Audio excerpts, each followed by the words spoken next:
एक ऐसा अंतर्राष्ट्रीय ख्याति प्राप्त मानव जो गुरु प्रेरणा से पिछले 20 वर्षों से वानप्रस्थ जीवन जीते हुए 24 घंटे मानवता की सेवा में संलग्न है। एक ऐसा मानव जो अभी राष्ट्रीय, अंतर्राष्ट्रीय टीवी चैनलों पर 7,500 एपिसोड के माध्यम से सनातन सत्य, आत्मविज्ञान एवं पुनरुत्थान व्यवहार एवं निश्चय जगत के जीवनोपयोगी विषयों पर हृदय स्पर्शी प्रवचन कर चुका है। उस मानव का नाम है महात्मा उपासक प्रोफेसर डॉक्टर सोहन राज तातेड़। प्रोफेसर तातेड़ द्वारा योग, दर्शन, शिक्षा विषयों पर रचित पीएचडी स्तर के 250 शोध ग्रंथ भारत के 100 प्रतिष्ठित विश्वविद्यालयों में शोधार्थी पढ़ रहे हैं तथा वे सभी शोध ग्रंथ वहां की सेंट्रल लाइब्रेरियों में उपलब्ध हैं।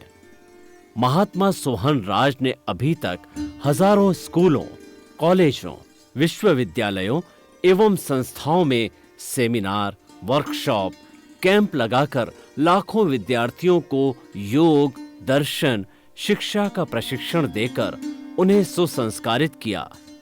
डॉक्टर तातेड़ ने भारतीय संस्कृति उत्थान के 4,000 से अधिक समसामयिक विषयों पर आर्टिकल लिखकर ऑनलाइन जर्नल, पत्रिकाओं, वेबसाइट्स पर प्रकाशित किया, जिसका उपयोग लाखों पाठक कर रहे हैं। उपासक तातेड़ के 5,000 से अधिक आज का सुविचार, आज का शुभ संदेश, आज का मंगल भावना योग आदि चिंतन websites, Twitter, blogger, Facebook, YouTube माध्यमों से लाखों लोग अपना जीवन निर्माण कर रहे हैं। मानवता के मसीहा ऐसे महामानव महात्मा सोहन राज तातेड़ के प्रोफाइल को अभी तक विश्व के 20 लाख दर्शक यूट्यूब पर, 12 लाख गूगल पर एवं लाखों दर्शक फेसबुक, ब्लॉगर, ट्विटर और इंस्टाग्राम पर देख चुके हैं।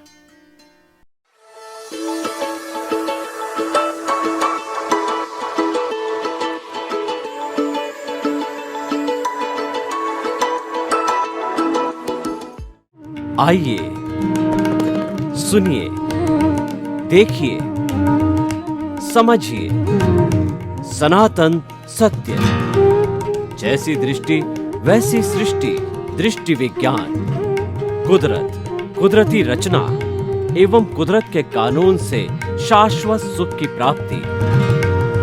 जोधपुर के परम पूज्य महात्मा उपासक प्रोफेसर डॉक्टर सोहन राज तातेड़ के निर्देशन में सनातन सत्य, जैसी दृष्टि वैसी सृष्टि, दृष्टि विज्ञान।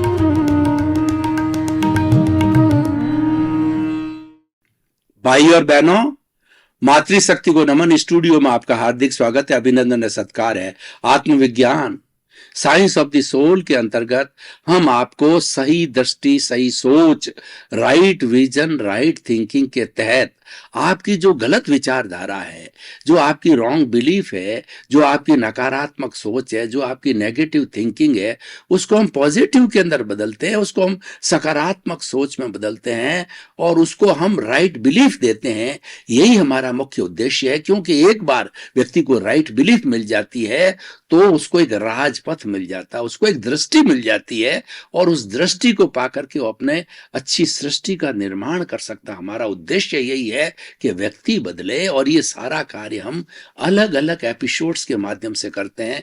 तो आज का हमारा बहुत ही सुंदर विषय है विद्या और अविद्या। भाई और बहनों, दो शब्द है, विद्या, दूसरा अविद्या। हम इन दोनों का सांगोपांग अध्ययन करेंगे। विद्या ददाति विनयम, विद्या वह होनी चाहिए जो विनय देवे, क्योंकि विनय है सब गुणों की खान है। अगर व्यक्ति एक विनय को प्राप्त कर लेता है तो ऑटोमेटिकली सारी जो है अच्छाइयां, सारे गुण उसके अंदर आ जाता है और उसकी जगह अविद्या अविद्या मतलब ज्ञान। अगर व्यक्ति ने अज्ञानता को या अविनय को प्राप्त कर लिया तो सारी बुराइयां जो है उसके खाते में आ जाती है। अविद्या एक मोहनीय कर्म का वट वृक्ष है और विद्या जो है एक समता का वट वृक्ष है, अच्छाइयों का वट वृक्ष, बुराइयों का वट वृक्ष। अब आप निर्णय आपका है कि आपको ये प्राप्त करना है या ये प्राप्त करना है, आपको विद्या प्राप्त करनी है या अविद्या प्राप्त करनी है। क्योंकि मनुष्य जो है निर्णय लेने में स्वतंत्र है।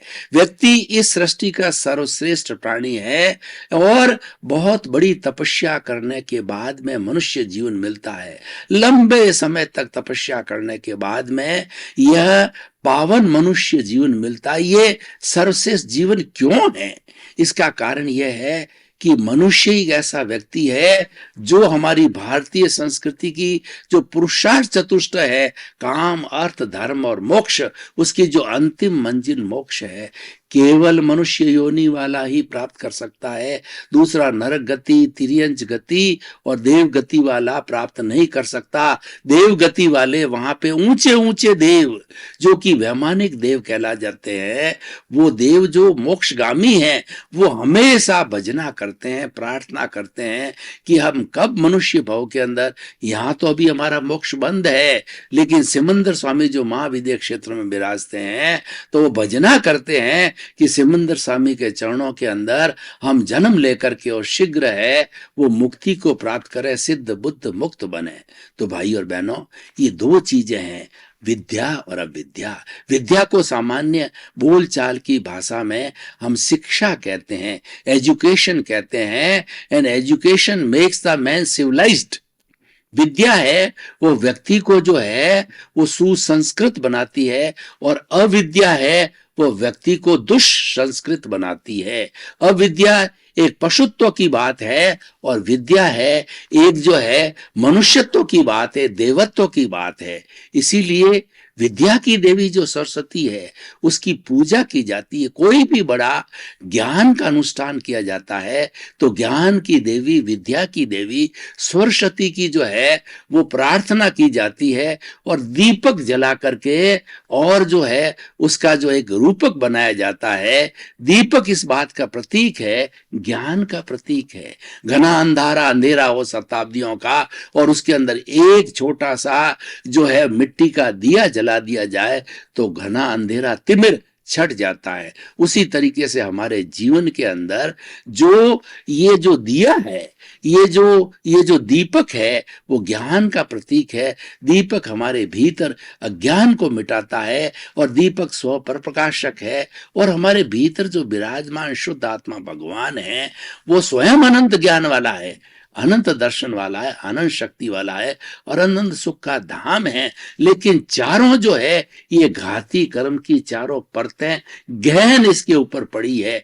कैसे पड़ी है कि सूर्य जो है वो पूरा अपने आप में तपता हुआ सूर्य है, लेकिन घने बरसात का मौसम है, घने बादल उसके ऊपर आ जाते हैं तो आ जाने से सूर्य दिखाई नहीं देता और हमको ये महसूस होता है कि दोपहर के समय में भी अंधेरा हो रहा है।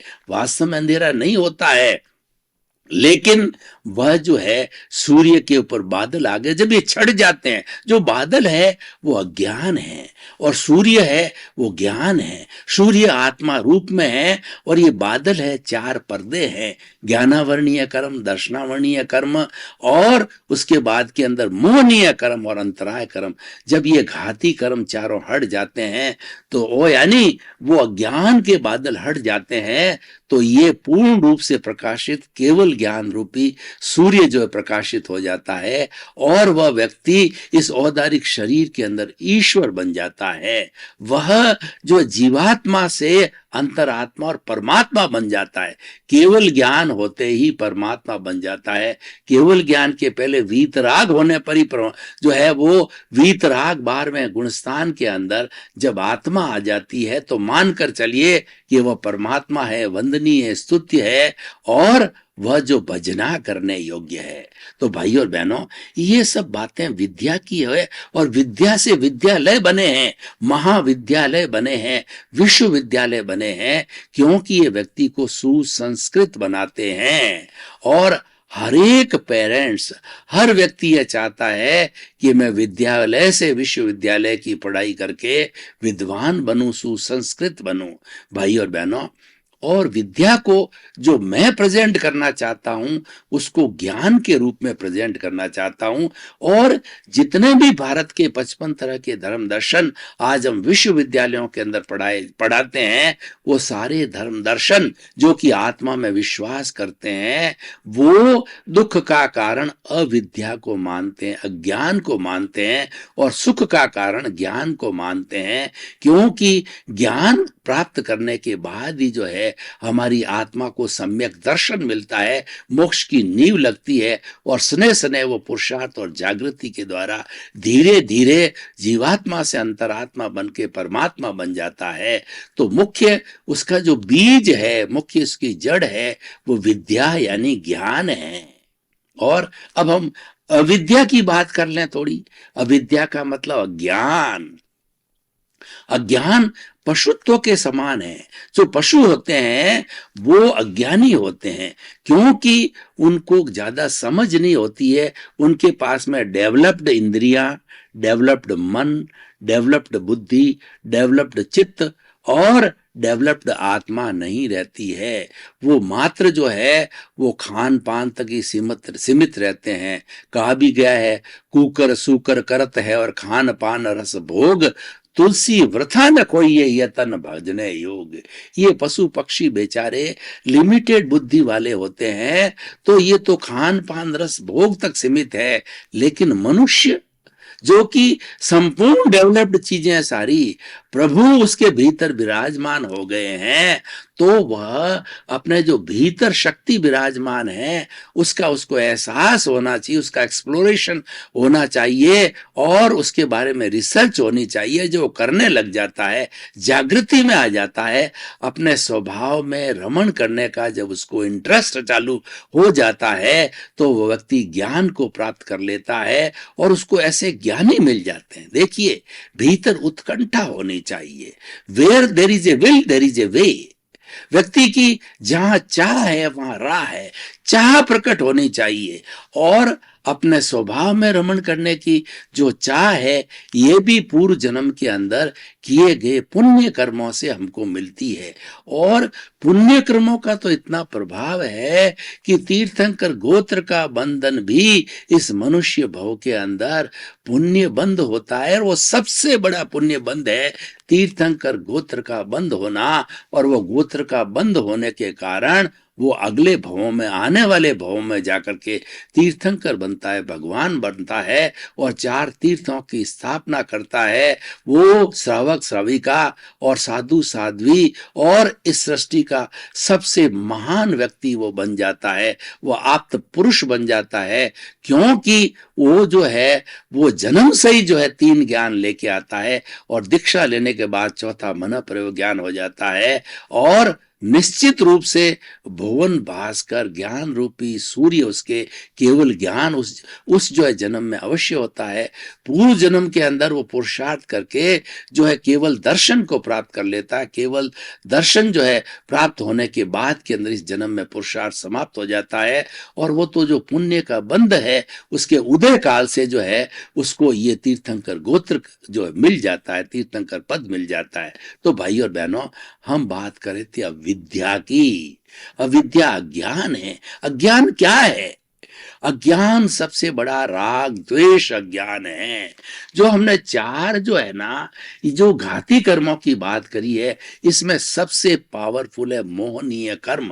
मोहनीय कर्म क्या है? मोहनीय कर्म एक शराब पिए हुए व्यक्ति की तरह है। जैसे शराब पिया हुआ व्यक्ति बेभान हो जाता है, उसको पता ही नहीं रहता है कि मेरे सामने मेरी बेटी है, एक माँ है, कि पत्नी है, और उसको तो मात्र स्त्री नजर आती है, और वो हर एक को भी अनशंट बोल देता है, नाली में पड़ जाता है, और वो जो सड़क पर पड़ जाता है, भले ही उसको उसके ऊपर से वाहन निकले, या उसके जो है वो जेब के अंदर कोई कीमती चीज हो तो लोग उठा के ले जाते हैं, बेभान हो जाता है।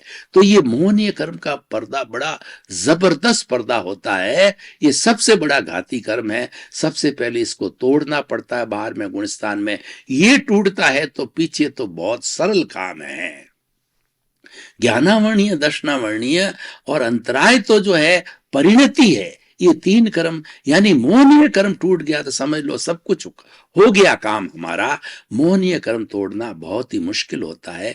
ये मोहनीय कर्म है, अविद्या है। अविद्या अज्ञान है। अज्ञान क्या है? राग द्वेष है। राग द्वेष को दो शब्दों के अंदर हम माने तो राग का मतलब होता है माया और लोभ, और द्वेष का मतलब होता है क्रोध और अहंकार।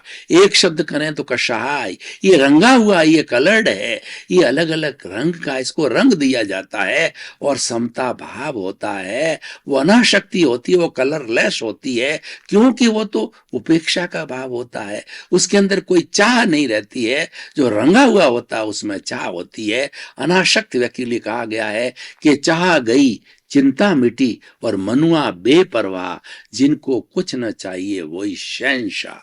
कुछ नहीं चाहने का अर्थ क्या हुआ? कि मोहनीय कर्म टूट गया। ये मोहनीय कर्म ही चाह पैदा करता है, कामना पैदा करता है, इच्छा पैदा करता है, तृष्णा पैदा करता है, लोभ पैदा करता है। ये सब मोहनीय कर्म टूटा और चाह टूट गई, और चाह टूट गई तो मुक्ति में देरी नहीं है, निश्चित रूप से मुक्ति होगी, क्योंकि वो वीतराग बन जाता है। तो ये जो अविद्या रूपी जो वेल्डिंग है, ये हमारे शरीर और आत्मा के बीच में वेल्डिंग पड़ी हुई है। इस वेल्डिंग के कारण जो है अनादि अनंत काल से ये जो भीतर मूल आत्मा विराजमान है, वह शुद्ध आत्मा जो है वह इसकी प्रेजेंस में आ गई, इसके ताबे आ गई, इसके कब्जे आ गई है। इसने इसको कारावास के अंदर डाल दिया है। और भगवान को जब पूछा गया कि भगवान, ये आत्मा के साथ आप कर्मों का बंधन मानते हैं तो कब से हुआ? तो भगवान ने प्रति प्रश्न किया कि समझाने के लिए अपने शिष्यों को कि आप बताओ कि पहले मुर्गी हुई या अंडा हुआ। शिष्य सोचते रहे, नहीं बता पाए। प्रभु आप ही बताइए। प्रभु ने कहा कि ये कब से हुआ ये तो मुझे भी मालूम नहीं, तीर्थंकर होते हुए भी नहीं बता सकता। तो भगवान ने कहा कि आगे ये प्रश्न मत करना, ये पश्चानुपूर्वी अनादि अनंत काल से जो है कर्म और आत्मा का ये संबंध है। इसी कारण 84 लाख जीवा योनि के अंदर भटक रहा है। अब आपको जो करना क्या है कि इसके बीच में जो वेल्डिंग या ज्ञान की, अविद्या की, जो आज हमारा विषय है, उसको काट दीजिए। और उसको काटेंगे तो और ये मनुष्य ही काट सकता है। मनुष्य भाव के अलावा कोई भी प्राणी जो इस अज्ञान रूपी वेल्डिंग को काट करके वो वीतराग नहीं बन सकता है। ये इसीलिए ये सबसे बड़ी बात है, इसीलिए इंपॉर्टेंट है, और इसीलिए हम डिस्कशन कर रहे हैं, क्योंकि हमारे पर लागू है, हमारे को करनी है। और यही जागृति है। जागृति है वेल्डिंग को काटना। वेल्डिंग कटेगा कैसे? विद्या के द्वारा, ज्ञान के द्वारा। ज्ञान क्या है? ज्ञान है कि अपना जो स्वरूप है। ज्ञान वैसे तो बहुत सिंपल है कि आपका जो निज स्वरूप है, मूल आत्मा का स्वरूप है, जिसको स्वभाव बोलते हैं, उस स्वभाव में रमण करो। इतनी सी बात है। स्वभाव में रमण करना ज्ञान है। स्वभाव में रमण करना जागृति है। स्वभाव में रमण करना पुरुषार्थ है। और जब ये कर दिया जाता है तो जो हमारा ज्ञान है वो यह धीरे धीरे अपने आप समाप्त हो जाता है। कैसे समाप्त होता है? मैं आपको एक उदाहरण के तौर पर बताता हूं कि कई बार पुरुषों को भूत लगते हैं और स्त्रियों को भूतनियां लगती है। तो जब भूतनी लगती है स्त्री को, तो वो स्त्री जो है उर्दू भाषा में, गुजराती भाषा के अंदर, जबकि जो स्त्री राजस्थान की है वो बिल्कुल उर्दू और जो है वो मारवाड़ी के अलावा कुछ जानती नहीं है। उर्दू और दूसरी पंजाबी वगैरह बोलने लग जाती है। उससे ऐसा लगता है कि इसके भीतर कोई भूतनी घुस गई है, वो बोल रही है और सिर हिलता रहता है, और वो जो है वो गहलाइयां करती रहती है, अज्ञानता करती रहती। तब हम क्या करते हैं? किसी झाड़ागर को बुलाते हैं। झाड़ागर उसका गुरु होता है, उस विद्या को जानता है कंट्रोल करने की, तो वो अपने ज्ञान से जो है वो झाड़ा देता है, और झाड़ा देने से उसकी चोटी, उस भूतनी की चोटी जो है वो झाड़ागर के पकड़ में आ जाती है, और जोर से खींचता है तो उसको दर्द होता है। तो वो भूत, ये सब अदृश्य होता है, हमको दिखाई नहीं देता है, परंतु वो झाड़ागर को और भूतनी को दिखाई देता है तो वो खींचता, तो वो कहती बाप जी जाऊं जाऊं, गुरु जी जाऊं। नहीं, तू नहीं जाएगी। इसको क्यों सता रही है बेचारे सज्जन व्यक्ति, सज्जन स्त्री को, महिला को क्यों सता रही? बाप जी नहीं सताऊंगी, जा रही हूं जा रही हूं। 4-5 बार जब जोर से खींच के उससे वचन लेता है कि मुझे वचन दो कि शरीर में तुम कभी नहीं आओगी, और ऐसे करके वो चली जाती है। जाने के बाद स्त्री नॉर्मल, जो घर की स्त्री जैसे होती है वैसी नॉर्मल बोल चाल, उसका चलन चलन चालू हो जाता है। जबकि पहले वो जो इधर पढ़ती थी उधर पढ़ती थी, चिल्लाती थी। तो ये क्या हुआ? ये झाड़ागर आ गया।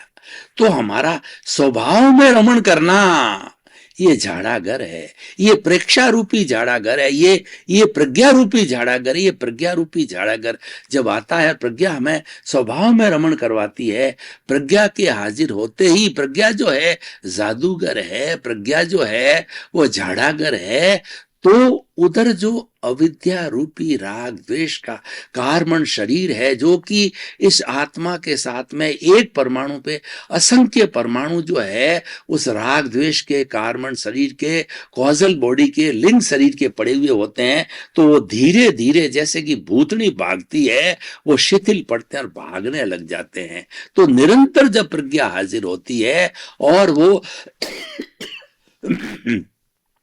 स्वभाव में रमण कराने लगती है, तो धीरे धीरे जो है ये आंशिक रूप से, जैसे कि हम पानी गर्म करते हैं, टर्बुलेंस होती है। टर्बुलेंस का मतलब ये होता है कि पानी के बीच के परमाणुओं के बीच में हवा निकल करके ऊपर आती बुलबुलों के रूप में। उसी तरीके से जो हमारे कार्बन शरीर के जो कर्म है शिथिल होकर के और धीरे धीरे जड़ने लग जाते हैं। कैसे जड़ते हैं मैं आपको बताता हूं उदाहरण के तौर पर, कि आपने मधुमक्खियों का छत्ता देखा होगा। तो उस छत्ते का जो पक जाता है तो बूंद बूंद करके शहद गिरती रहती है, और शहद को इकट्ठा करने वाले इकट्ठा कर लेते हैं। जब संपूर्ण शहद इकट्ठी हो जाती है, एकदम सूखा हो जाता है, फिर एक बूंद भी नहीं रहती है, तो वो सूखा छत्ता हो जाता है। ठीक उसी तरीके से हमारा ये कार्बन शरीर है, जो कि चार्जिंग होने वाला था, बिल्कुल समाप्त हो जाता है, और आत्मा 24 कैरेट का सोना हो जाती है, शुद्ध स्वभाव में आ जाती है। और जो ही एक भी परमाणु उसका जो है राग द्वेष का, उस कार्बन शरीर का बाकी नहीं रहता है, तो ये 24 कैरेट का सोना सिद्ध बुद्ध मुक्त होकर के शरीर में नहीं आता, 84 लाख जून के आवागमन में नहीं आता, और सिद्ध बुद्ध मुक्त होकर के वो मोक्षगामी हो जाता। तो भाई और बहनों, ये किसका प्रभाव हुआ? ये ज्ञान का प्रभाव हुआ, ये विद्या का प्रभाव हुआ। ज्ञान के द्वारा अज्ञान को तोड़ा जाता है। ज्ञान प्रतिरोधात्मक शक्ति है, और अज्ञान जो है हमारी बीमारी है। कई बार क्या होता है, उदाहरण के तौर पे मैं बताता हूं कि हम बीमार कैसे पड़ते हैं, कि हमारा जो इम्यून सिस्टम है, जो भगवान ने हमको दे करके भेजा, हमारे भीतर में यूनिबिल्ट किया प्रतिरोधात्मक शक्ति है, वो क्या है कि व्हाइट सेल्स है, वो नई बनती रहती है, एवरी डे नई बनती है, संख्या उसकी कम होती है, उम्र भी सिर्फ 80-90 डेज की होती है। वो सोल्जर्स होते हैं, आरबीसी जो वो रेड जो है हमारी ब्लड सेल्स है, और डब्ल्यूबीसी मतलब व्हाइट ब्लड सेल से, ये प्रतिरोधात्मक शक्ति है। और व्हाइट ब्लड सेल जो है लड़ाकू जो सोल्जर्स है। तो कोई भी किसी भी तरह का वायरस जो कि हमें बीमार पड़ाने वाला, हमको कैंसर तक करने वाला था, भयंकर बीमारियां वायरस से फैलती है। आज जितने भी डेंगू देखो, और कितने कितने तरह की नई बीमारियां नए नए वायरस से आती है, तो इम्यून सिस्टम का डब्ल्यूबीसी जो व्हाइट ब्लड सेल्स पर झपटती है, झपट करके उसको मार देती, सारे टॉक्सिन्स को जो हटा करके, और कुछ 90 दिन की उम्र के बाद लगभग वो स्वयं भी समाप्त हो जाती है, क्योंकि वो संघर्ष करती है, वो लड़ करके उसकी समाप्त शक्ति समाप्त होती है। हमने इम्यून सिस्टम को खराब कर दिया, हमने भारी भारी एंटीबायोटिक लेकर के और अप्राकृतिक जीवन जी करके इम्यून सिस्टम खत्म किया, इसलिए हम बीमार पड़ते हैं। तो मेरे कहने का अर्थ ये भाई और बहनों, ये बीमारी अज्ञान क्यों हावी होता है कि हमारा ज्ञान प्रतिरोधात्मक शक्ति जैसे शरीर में कमजोर पड़ गई, वैसी ये हमारे भाव शक्ति जो प्रतिष्ठित आत्मा हमें कराती है, भाव शक्ति प्रज्ञा का जो पक्ष है प्रतिष्ठित आत्मा का, वह जो है भाव शक्ति कमजोर पड़ गई और वो सशक्त रहती है, तो प्रज्ञा हर क्षण ज्ञान के समय हाजिर रहती है और इस अविद्या रूपी राग द्वेष जो कार्बन शरीर कषाय शरीर को धोती रहती है। तो भाई और बहनों, क्या आप समझे? बहुत सादी चीज है कि ये अज्ञान जब बीच में आता है तब हम जुड़ जाते हैं। अब हमें अलग होना है। ये शरीर बेचारा प्राकृतिक है, ये एंजॉय करता है, ये पिंजरे में है शरीर, और इसके भीतर प्रभु है, वो तो बहुत बड़ा टाइट पिंजरे में है। दोनों मुक्त हो जाना चाहते हैं, दोनों स्वतंत्र होना चाहते हैं। जब किसी भी पक्षी को किसी पिंजरे में डाल देते हैं तो बीमार पड़ जाता है, वो स्वस्थ फील नहीं करता है, क्योंकि वो तो स्वच्छंद रूप से जो है आकाश में उड़ने वाला है। जब पिंजरा खोल दिया जाता है, उस अज्ञान को धो दिया जाता है, तो हंसा उड़ करके मुक्ति को चला जाता है। और ये हमारा पौद्गलिक शरीर है, यह बेचारा जो है वो वापस पृथ्वी, पृथ्वी में जल, जल में अग्नि, अग्नि वायु, वायु आकाश में जल करके, और ये वापस पृथ्वी के अंदर विलीन हो जाता है, दूसरे के काम में आता है। तो भाई और बहनों, ये सारा दुनिया में जो खेल है वो ज्ञान और अज्ञान का है। तो हमेशा आप ध्यान रखो कि राग द्वेष रूपी अज्ञान हावी न रहे। ये सबसे बड़ा पुरुषार्थ है। अगर आप हर चिंतन में 24 आवर्स राग द्वेष को जीतने का उपक्रम बनाते हो तो आपका 100% जीवन सार्थक है, क्योंकि बीमारी एक ही है। ये पूरी जो है हमारी सृष्टि वीतराग है, इसके अंदर कोई राग द्वेष नहीं है। और 84 लाख जीवा योनि हमारे लिए कोई भी राग द्वेष नहीं, हमको कोई तकलीफ नहीं करता है। हमको दर्शकगण, श्रोतागण, भाई और बहनों, आपका बहुत बहुत धन्यवाद। आप हमारा आत्मविज्ञान कार्यक्रम बराबर देख रहे हो, देखते रहिए। जीवन निर्माण के सूत्र मिलेंगे, मुक्ति के सूत्र मिलेंगे, व्यवहार पक्ष अच्छा होगा, निश्चय पक्ष होगा। तो आप हमारे ये उपक्रम देखते रहिए, ये आपके जीवन का कल्याण करने वाला है, क्योंकि हमारा उद्देश्य है सर्वे भवन्तु सुखिनः सर्वे भवन्तु निरामया। लोक के, संपूर्ण लोक के जीवों को सुख मिले, शांति मिले, आनंद मिले, प्रेम मिले, सौहार्द मिले और उन्हें मुक्ति मिले। इसी क्रम में आपके प्रति मंगल।